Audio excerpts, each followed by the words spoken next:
ठीक कोण कोणाचा गुरु कोण कोणाचा शिष्य जरा सांगा. नाही, गुरु मी ते त्यांचा शिष्य तो ते. कालही मला मातोश्रीमध्ये बोललो होतो मला की मी तुमचा शिष्य आहे का. हो. आणि खैरे साहेब, आज इथे शिवसेनेमध्ये खतखत दिसली. अंबादास दानवे यांनी थेट तुमच्या विरोधात भूमिका घेतली. मी स्वतः लोकसभा निवडणूक लढण्यास इच्छुक आहे आणि मला तिकीट द्यावं अशी मागणीच त्यांनी केलेली आहे. कसा वाटतं तुम्ही? मी तिकीट देणारा कोण? शिवसेना पक्ष म्हणून मान्य उद्धवजी ठाकरे साहेब आणि माननीय संजय राऊत साहेब हे तिकीट. मी कोण देणार? मी एक कार्यकर्ता आहे. वरिष्ठ नेता जरी असलो तर मी एक कार्यकर्ता आहे. त्यांनी उद्धव ठाकरे यांच्याचकडे त्या तिकिटाची मागणी केली आहे. ठीक आहे, जर त्यांना योग्य वाटलं माननीय उद्धवजींना तर ते त्यांना देतील. काय तुम्ही त्यांना बोलवलं नाही, हा योग्य नाही असं थेट त्यांनी असं म्हटलंय. त्याचं कारण असं आहे की त्या जागेवर अनेकांचा डोळा होता आणि ते काही करतील म्हणून आम्ही मुहूर्त पाहून त्या ठिकाणी, आणि ते मुहूर्त ते होता आणि मग स्तंभपूजन केलेलं आहे. आणि त्यांना आम्ही फोन केला त्यावेळेस ते उद्धव साहेबांच्या बरोबर होते, म्हणून उद्धव साहेबांच्या बरोबर असल्यानंतर मग तिथून कशाला परत बोलायचं. पण त्यांचं असं म्हणणं आहे की मला सातत्यानं खैरेसाहेब डावलत असतात असं वाटतं. मला काय माहिती आहे, कारण डावलत असतं तर मग इथपर्यंत ते आले पण नसते. नाही, अंबादास दानवेंना आता राज्यातलं सर्वात मोठं विरोधी पक्ष नेतेपद दिलेलं आहे. असं असताना सुद्धा ते लोकसभेचे तिकीट मागतायत. त्याचं कारण काय? नाराज आहेत तुमच्यावर? तुम्हाला पाडण्यासाठीच मागतायत तो फक्त? नेमकं काय नेमकं? आता मी काही बोलू शकत नाही. तुम्ही ठरवा. मी काहीच बोलणार नाही, कारण मी शिवसेना प्रमुख माननीय बाळासाहेब ठाकरेंचा कडवट शिवसैनिक आहे. आज उद्धव साहेबांच्या नेतृत्वाखाली मी काम करतो. इव्हन आदित्य साहेबांच्या मार्गदर्शनाखाली पण काम करतो. बाकी काही मला हे नाही. मी एकनिष्ठ शिवसैनिक आहे. कुठेही गेलो नाही, कुठेही जाणार नाही. हे अनेक वर्षापासून माहिती आहे, उद्धव साहेबांनाही माहिती आहे. मी कधीच कुठे गेलो नाही, म्हणून मी एक दिवस सुद्धा. पण आत्ता मला काही मंडळींनी पाडल्यानंतर मी स्वतः या ठिकाणी सांगतो की एक दिवस पण मी घरी राहिलो नाही. माननीय उद्धवजीने मला दुसऱ्या दिवशीच बोलवलं आणि त्यांनी सांगितलं तुम्ही काम करत राहा, तुम्ही काही टेन्शन घेऊ नका, काम करत राहा. आणि त्या दिवशीपासून मी आजपर्यंत मी पूर्ण 5 वर्ष मी काम केलं. 5 वर्ष मी काम केलं. लोकांनी मला खासदार म्हणूनच त्या ठिकाणी ट्रीट केलं, कारण खासदार म्हणून जे काही मी कामं करत होतो ते त्यांना तेच वाटलं की बाबा आपण खैरेसाहेबांकडे जाऊन खैरेसाहेबांकडे गेलं काम होतं. हे म्हणून माझं काही नाही, जनता म्हणते. गेल्या वेळी तिकीट मिळायच्या आधीच, तिकीट मिळायच्या नंतर गुरु शिष्याची लढाई सुरू झाली होती. आता तिकीट मिळायच्या आधीच गुरु शिष्य एकमेकांच्या समोर लढाई सुरू करायला लागले. ठीक कोण कोणाचा गुरु कोण कोणाचा शिष्य जरा सांगा. नाही, गुरु मी ते त्यांचा शिष्य तो ते. कालही मला मातोश्रीमध्ये बोललो होतो अंबादास की मी तुमचा शिष्य आहे का. हो. आणि तुमच्याकडे रेकॉर्ड झाले नाही ते. तुमच्याकडे ज्यावेळेस विरोधी पक्षनेता झाल्यानंतर रेकॉर्ड झालेलं ते. मग ते जरा बोला ना तुम्ही काय ते. का असं करतात ते? काय नाराजी आहे तुम्हाला? तिकीट काही नाराजी वगैरे नाही आहे. आम्ही सगळे एकत्र आहोत, एका कुटुंबातले, पारिवारिक संबंधातले आहेत. त्याच्यामुळे ते तसं काही नाही. आता कोणी ना कोणी त्यांना असा उलटा प्रश्न विचारला की मग ते उलटा. आता मला कोणी जर एकदम भडकाऊ प्रश्न विचारला तर मी लगेच भडकाऊ उत्तर द्या. पण आता जरा शांती. त्यांनी स्पष्ट सांगितलंय तुम्ही एकांगी वागता, एकांगी निर्णय घेता, पक्षात हे चालत नाही. मी कधी एकांगी घेत नाही, मी कधी बोलत नाही, मी कधी एकटा निर्णय घेत नाही. मला माहिती आहे आपल्यावर अंगावर येईल, म्हणून आपल्यावर अंगावर आलं तर मग तसं नाही. म्हणून मी कधी एकांगी निर्णय घेत नाही. पण मी त्या ठिकाणी मी शिवसेना स्थापनेपासूनचा मी आहे, माझा अधिकार पण आहे तेवढा संपूर्णपणे त्या ठिकाणी. पण एकांगी निर्णय घेण्याचा अधिकार नाही आहे. मी सगळ्यांशी बोलून त्या ठिकाणी घेतो. परंतु तुम्हाला मी या ठिकाणी स्पष्ट सांगतो की मी अगदी पाहिलं ना तुम्ही साहेबांचा आशीर्वाद, आणि साहेबांचा आशीर्वाद, आणि त्यावेळेसपासून मी 5 वर्ष या जिल्ह्याचा पालकमंत्री होतो, कॅबिनेट मंत्री केलं होतं मला मान्य बाळासाहेब. नंतर दिल्लीत पाठवलं. दिल्लीत सुद्धा मी चांगलं काम केलं. 20 वर्ष काम केलं. इतकं चांगलं काम केलेलं आहे. आणि आजही मी म्हणजे मला कुठलंही पद नसताना मी खासदार म्हणून त्याने लोकांनी ट्रीट करून माझ्याकडे कामं करून घेतलेलं आहे. अशा सगळ्या परिस्थितीमध्ये अशी एक चर्चा आहे की दानवे हे शिंदे सेनेत जाणार. मी काही बोलत नाही, मला नाही वाटत. कारण मला पण मला सांगितल्यानंतर ते यांना पण माननीय संजय राऊत साहेबांनी बोललं की नाही मी कुठे जाणार नाही. आणि आता आपल्या दूरदर्शनमधून पाहिलं मी टीव्हीमध्ये की मी कुठेही जाणार नाही. साहेब, उद्धव साहेबांचं तुमच्यावर एवढं प्रेम असताना का तिकीट डिक्लेअर का नाही केलं तुमचं नाव? अरे पण तिथे बाकी विरोधी पक्षाचे कोण येतात काय येतात तेही पक्ष नेतृत्व तेही पाहतं ना.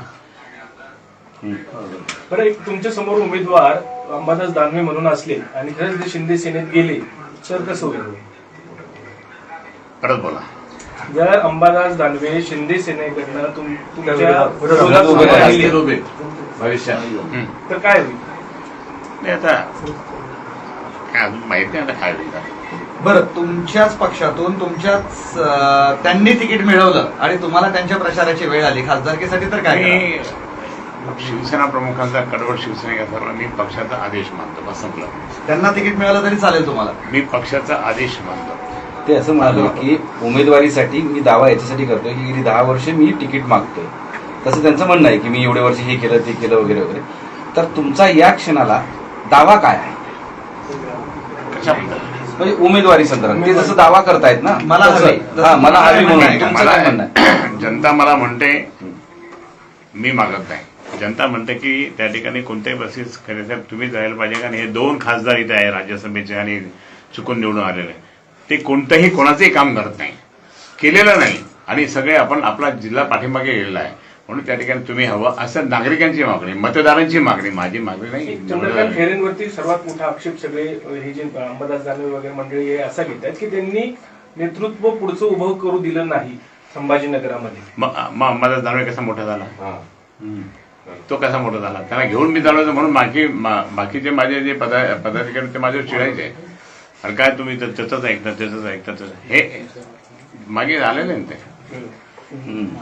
आता शिरसाट असं म्हणाले की महाराष्ट्रामध्ये असे अनेक नेते आहेत, त्यांच्या पक्षामध्ये कोणमारा सुरू आहे आणि ते नाराज आहेत आणि सोमवारी मोठा हादरा, राजकीय भूकंप शिंदे सेना देणार आहे. माझी तुम्हाला एक विनंती अशी की आपण जरा परत त्यांना विचारा, त्यांना कोण आहे तो माणूस, आणि ते सांगतील त्यावेळेस. आता सांगा म्हणा, परवा कशाला सांगता, आता सांगा ना. चंद्रकांत खैरे. साहेब, एक प्रश्न असा होता, कदाचित तुम्हाला उद्धव सेनेकडून तिकीट नाही भेटलं आणि शिंदे सेनेकडून भेटले तर? मी शिवसेना प्रमुख मान्य बाळासाहेब ठाकरेंचा कडवट शिवसैनिक आहे. मी कुठेही जाणार नाही, मी शिवसैनिक म्हणून काम करेन, समजलं ना. आता हे मला असं बोलून माझ्या डोक्यात राग भरू नका, कारण मी कडवट शिवसैनिक. मला अनेकांनी फोन केले, मोठ्या मोठ्या लोकांनी सांगितलं, पण मी कधी कुठे गेलो नाही.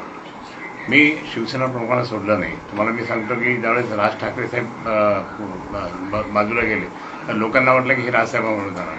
ठीक आहे, आमच्या बसणं उठणं होता, पण मी कधी बाळासाहेबांना सोडलं नाही, कधी उद्धव साहेबांना सोडलं नाही. आणि उद्धव साहेबांनी माननीय बाळासाहेबांनी उद्धव साहेबांना त्या ठिकाणी केल्यानंतर मग आम्हाला त्या ठिकाणी त्यांचा आदेशच मानावा लागतो. कारण मी कडवट शिवसैनिक असल्यामुळे, प्रामाणिक शिवसैनिक असल्यामुळे, एकनिष्ठ शिवसैनिक असल्यामुळे, तुम्ही पाहिलं असेल ना, जनतेशी सुद्धा एकनिष्ठ मी आहे. त्यामुळे मी बाकी मला काय घेणं नाही. मला बाळासाहेबांनी जे दिलेलं आहे ना, आणि मी प्रामाणिकपणे काम केलेलं आहे, त्यामुळे तो काय मुद्दाच येणार नाही, कधी येणार नाही. पुन्हा कुणाचे फोन आले होते तुम्हाला, पुन्हा ऑफर होती आणि मला अनेकांनी सांगितलं, अरे कशाला तुम्ही या ना इकडं. कारण मी आता म्हटलं, मग मी आता आले असतील, कधी पण आले असतील, आता आले का आपण? महिन्याभरात नाही अशात नाही. भाजपकडून त्याला माहिती आहे की हा माणूस कडवट आहे, कशाला तो उलट शिवाय देतो आपल्याला. हिंदुत्ववादी विचारसरणीतून भाजपकडून काही वगैरे आपण फोन आले होते तुम्हाला? नाही, हिंदुत्ववादी विचारसरणीचे लोक सुद्धा, म्हणजे आता ते मतदार सांगत असताना, सजेशन देत असताना, पण तुम्हाला मी सांगतो की त्यांना माहिती आहे हा कडवट शिवसैनिक आहे, आपण याला काही बोलायला गेलो हा आपल्याला शिवाय देईल, एखाद्या मारेल पण, कारण इतका कडवट येतो. असा दावा केला जातोय की तुम्ही विजयी होणार आणि तुमच्यासमोर कुणीही उमेदवार असा तगडा नाही, म्हणून अशा वेगवेगळ्या चर्चा घडवून आणायच्या तुमच्याबद्दल, असंही चर्चा आहे. खरं आहे, खरं काय काय काय काय कारण तुम्ही विजयी होणार हे जवळपास निश्चित आहे असं लोक म्हणतात, बरोबर. तर ते काहीतरी वेगळी चर्चा व्हावी तुमच्याबद्दल, शिवसेना उद्धव ठाकरे बद्दल होत आहे, हे त्याच्यासाठी हे सगळे चर्चा सुरू आहेत का, ते चालू आहे का? हे असं असतं. आणि काहीतरी हे करून खैरेंना कसं डावलायचं, कधी हे कसं करायचं काही. पण मी इतका प्रामाणिक आहे, इतका प्रामाणिक आहे, मला माझ्याकडे काहीच नाही. मी आपलं छोट्याशा घरात राहतो. शिंदे सेनेला तिकीट मिळवून तुमची निवडणूक अधिक सोपी झाली का? भाजपला तिकीट दिलं असं जरा अवघड झाली असती, नाही. आता शिंदे सेनेला तिकीट मिळालं तर सोपी झाली तुमच्यासाठी. मी अजून ते माझं गणित सांगणार नाही की कोण असेल तर सोपं जाईल, कोण नसेल तर सोपं नसणार. आणि किती मोठा जर माणूस उभा राहिला माझ्या विरोधात, जर साहेबांनी तिकीट दिलं तर मला माहिती की त्याला कसं पाडायचं आणि त्याला कसं पाडायचं म्हणून त्या ठिकाणी. कारण तुम्हाला माहिती आहे अंतुले साहेब उभे राहिले, त्यावेळेस ते मित्र होते. एक उमेदवार तर विनोद पाटील हे तर उभे राहिले ना तुमच्याकडं? नाही, तो विशेष काय ते असू दे, तो त्याचा नशीब आजमावला ना. आपलं नशिबात ज्याचं असेल, शिवसेना प्रमुखांनी मला सांगितलं तुझ्या नशिबात जे असेल ना ते होईल. तुझ्या नशिबात जर समजा नसेल तर नका. सध्या असे उमेदवारांची नावं आहेत, असं कोणी उमेदवार आहे का की जो ताकदवान की तुम्हाला लढत मजबूत देईल अरे असं? मोदीजी पण आले तर चालेल ना. तुम्हाला कोण आवडेल? मोदीजी पण आले तर चालेल ना. काय बरं, उद्धव म्हणजे आता सध्या कोणी तसं तुल्यबळ दिसत नाही. नाही, मी नाही बोलत ते, पण मी जर साहेबांनी तिकीट दिलं ना तर मी सगळ्यात जास्त मतांनी निवडून येणार. मी तुम्हाला आता लिहून बरं, देतो. उद्धव बाळासाहेब ठाकरे शिवसेनेमध्ये कोण कोण इच्छुक आहे छत्रपती संभाजीनगरात? तुम्ही नेते आहात, तुम्ही जसे उमेदवार आहात इच्छुक, तसे तुम्ही शिवसेनेचे नेते सुद्धा आहात. तर किती, जसे अंबादास दानवे इच्छुक आहात, तुम्ही इच्छुक आहात, अजून कोण इच्छुक आहे? नाही, बाकी नाही. कोणी आहे? दोघच जण. बरं, काल जर संजय राऊत साहब ने काल की मातोश्रीवर आपण अजून गेलो दोन ऐसे इच्छुक उमेदवार आहेत. संजय राऊत साहेबांना हे दोन तो आहे आणि अजून दोन आहे. माहिती नाही, त्यांना माहिती आहे, मला नाही माहिती. मी काल मातोश्रीवर गेला होता. अंबादास दानवे अंबादासची खूप मनधरणी करण्याचा प्रयत्न झाला. असं का लाड करतात अंबादास? तसं वाटतं शेवटी तो लहान आहे आणि माझा शिष्य आहे, तर मनधरणी करावं लागेल. अंबादास दानवे तुम्हाला अडचणीत आणण्याचा प्रयत्न करतात का नाही? नाही, ते मी काय बोलू शकत ते मला अडचण कोणी आणू शकत नाही. तुतारी आणि धनुष्यबाणमध्ये अडचण तर नाही होणार? हा? तुतारी आणि धनुष्यबाणमध्ये मतदान नाही, करताना आता ते आज आता पत्रकार परिषद होईल इलेक्शन कमिशनची, त्यावेळेस काय नाही त्यामुळे कळेल. तुम्ही स्वतः अंबादासांची मनधरणी करणार का? कारण निवडणूक आहे, जुळवून तर घ्यावं लागेल.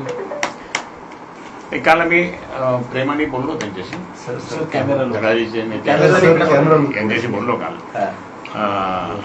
हसत खेळत आम्ही गप्पा पण मारल्या 2 तास दोघं जणांना. आणि त्यावेळेस ते आहे म्हणजे तुमच्यासोबत हसत खेळत एक बोलतात आणि कॅमेऱ्यात एक बोलतात का? असंच वाटतंय का तुम्हाला? पण त्यांनी हट्ट दूर केला का? म्हणजे हे झाले का, दूर झाले का ते त्यांच्या याच्यापासून स्टँड? आता असं आहे ना, प्रत्येकाची इच्छा असते, त्या इच्छेला पण आपण आवर काढू शकतो. सर इंडियात मुंबईकडे काय चालणार? मुंबईतून उभं राहतो म्हणजे काय डील केली का भाजपकडून त्यांनी? त्यांच्या सर्व मुस्लिम बांधवांनी त्याला दूर केलेलं आहे, म्हणून त्या ठिकाणी तो दूर झाला. थँक्यू. बहुत बहुत शुक्रिया. मला चहा कॉफी हिंदी हिंदी माशाल्लाह. सर एक हिंदी सर सर एक हिंदी रहती है हिंदी द्या सर. एक छोटा सा हिंदी माझा भाऊ तुमच्या वन टोन विशाल सर हिंदी घ्यायचं छोटा सा हिंदी मी याच्यावर रागवलो. सर डोळा मारून एसीचं रिमोट द्यावं, एसीचं रिमोट द्यावं. सर एक हिंदी में चला त्या हिंदीत बोला, मला मराठी करायचं आहे. निघा. अभी तो यहाँ करो ना बाबा, करो ना, मैं रुका ना. सर आप उम्मीदवार हैं शिवसेना, क्या कहेंगे?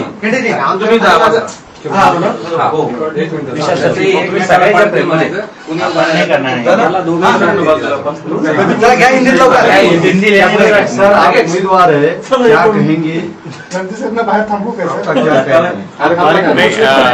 मैं इच्छुक उमेदवार है. फाइनल उम्मीदवारी तो माननीय उद्धवजी देंगे. ये काफी उम्मीदवारी के ऊपर चर्चा चल रही है. नहीं, हमेशा मेरे उम्मीदवारी के टाइम में मेरा ऐसे ही चलता रहता है और फिर आखिर में मैं सपोर्ट. दूसरी तरफ जो दानवे है वो विरोधी पक्ष नेता है विधान परिषद में, वो भी दावा कर रहे हैं टिकट को नहीं, लेकर. दावा करने के लिए सबका अधिकार है, उन्होंने अपना करना चाहिए. क्या रणनीति क्या रहेंगी आपकी? नहीं, रणनीति भी माननीय उद्धवजी ठाकरे साहब जो आदेश देंगे उसके बाद में रणनीति मेरी अलग से सेपरेट रहेगी. आपके विरोध में कई सारे उम्मीदवार हैं अलग अलग उनसे भी होने दो ना, क्योंकि उनको ये लगता है कि गई बारी को तो उन्होंने कोशिश की, फिर भी मैं डूब नहीं गया, मैं तो काम करते रहे. लेकिन आज जनता के कारण से जनता ने बोला कि आप खड़े रहो. आप दावा कर रहे हैं और आप कह रहे हैं कि मैं लिखकर भी दूंगा, मैं जीतूंगा, और दूसरी तरफ 100% इम्तियाज जलील भी कह रहे हैं कि मैं डबल वोट तो अभी गए काम से वो. वैसे बोला बारी जी को बोला ना, बारी जी को ये बोला कि अभी मुस्लिम समाज भी उनके उससे दूर चले गए, इसलिए उसको मुंबई मांग रहा है. साहब ऐसा सुनने में आया कि बीजेपी से उसने डील किया 2-500 कोटी की. वो निकालो कुछ तो निकालो. सुनना तो मैंने भी सुना हाँ, है, ऐसा मुंबई से इसलिए मैंने भी सुना है, लेकिन मालूम नहीं क्या प्रूफ क्या है, पुरावा क्या है. संजय राउत ने एक बैनर लगाया है मुंबई में जिसमें राहुल गांधी का स्वागत उन्होंने किया है, लेकिन बाला साहब ठाकरे का या उद्धव ठाकरे का कोई फोटो भी उन्होंने लगाया नहीं है. उसके ऊपर संजय गांधी ने काफी टीका की. नहीं, मैंने देखा नहीं, मैंने देखा. सर कल मातोश्री में मीटिंग हुई थी आपकी, वहाँ पर दानवे भी थे, क्या कुछ हुआ है? अच्छी तरह गप्पे टप्पे मारे. आपको क्या लगता है कि मिलेंगे टिकट आप? भाई हम लोग कैसा है, ये परिवार है, शिवसेना ये परिवार है, माननीय बाला साहब ठाकरे ने परिवार बनाया है. और इसके लिए हम एक साथ हमेशा ही रहते हैं। झगड़े तो आप परिवार में होते ही रहते हैं ना, फिर वो एक हो जाते हैं। अंबादास दानवे का कहना है कि पिछले 10 सालों से वो इच्छुक थे नहीं, 10 साल में इच्छुक नहीं थे, कई बार को उन्होंने इच्छुक का बताया, लेकिन हुआ नहीं। ठीक है, मैं भी गिराया गया, लेकिन अभी मैं ये बताऊंगा कि अभी जो भी ऊपर वाला करेगा अपने तकदीर में जो होगा वो। अगर उन्हें टिकट मिलता है तो आप समर्थन करेंगे परिवार? मैं कड़वट शिवसैनिक बाला साहब ठाकरे जी का, मैं तो पार्टी का आदमी हूँ, कार्यकर्ता हूँ। अब आपने कहा कि अमर दानवे वो मेरे आप उनके गुरु है, और गुरु दक्षिणा में क्या मांगोगे उसका? नहीं, गुरु दक्षिणा में मांगने का भी उससे शिष्य ने समझ जाए कि गुरु को क्या देना करके।